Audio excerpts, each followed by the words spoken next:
Hey guys, it's Piet Levy, the music writer for the Milwaukee Journal Sentinel, tapmilwaukee.com. We've made it to day 11 of Summerfest 2014. I'm here with our great writing crew, Jon Gilbertson, Erik, Ernst, Roach. We're going over the fest, the bests, the worst, and let's start with the worst. Jon, what do you think was the set that just didn't really work for you this year? This actually turned out to be incredibly easy when I thought about it. It's the Chainsmokers, an EDM duo currently famous for the song #selfie. Yeah. I actually had to invent a new term. They're not dubstep, they're not bro step, they're duh step.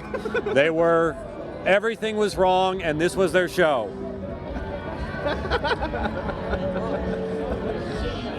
For about an hour.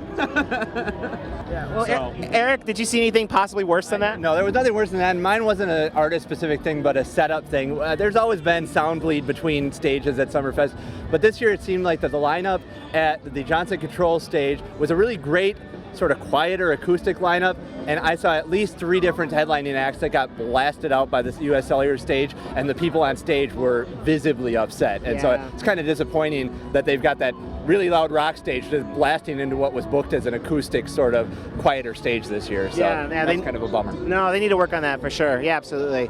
Cal, was there anything that you saw that was bad or disappointing? Well, you know, I was disappointed in the St. Lucia show, mainly because they had equipment issues. They had equipment that didn't arrive and crew members that didn't arrive, and so it was like they basically had to end a couple songs in the middle, and so it was a total train wreck. But I could definitely tell that, like, if they had all their equipment together and had their full show, I think it would have been really good. So I'm looking forward to see them when they have it all together. I think for me, I didn't see anything that was like awful, but there were a couple sets that were really disappointing.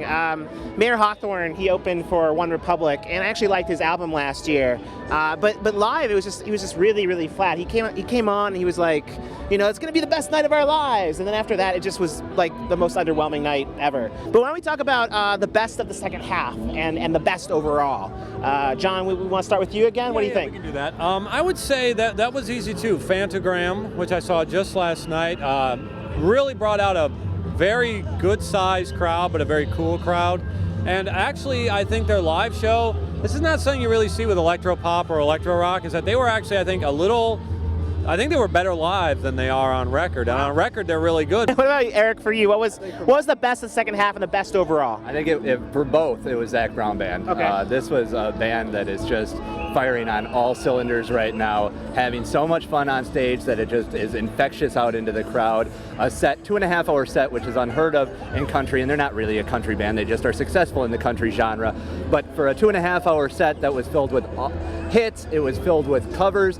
There were a lot of covers, and in a lot of places that would be like, but it was awesome. It was just awesome across the board because they just throw themselves into the covers. You can tell that they're having fun. They're not afraid to be goofy. That's awesome. Just phenomenal. It's just they're at top of their game. They give their all and put on a heck of a show. So I recommend anyone who can catch them in the near future do so. Oh, and they'll be back in Wisconsin in the near future, next summer, maybe at Summerfest. Who knows? We'll have to see.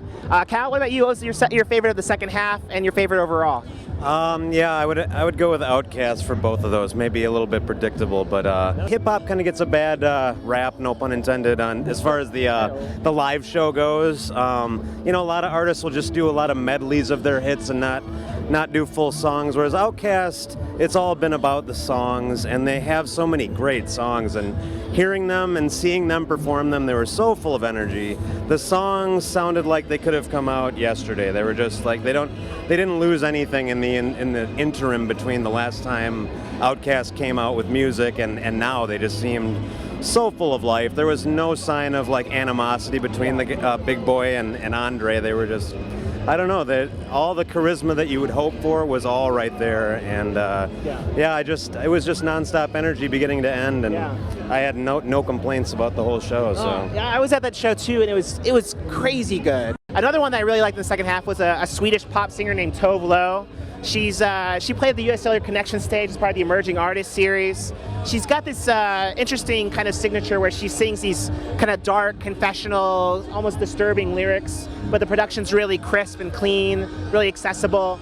It's an interesting combination, and she has a lot of charisma, and it felt like, you know, that Emerging Artist series, they always try to get breaking acts, but it's hard to get 44 breaking acts, every year. But she really felt like she was someone who could really evolve and really become popular.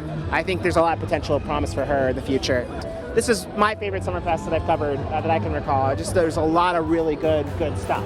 There's a lot more at jsonline.com/Summerfest. More reviews, more photos, all that kind of stuff. So thank you very much. Appreciate it.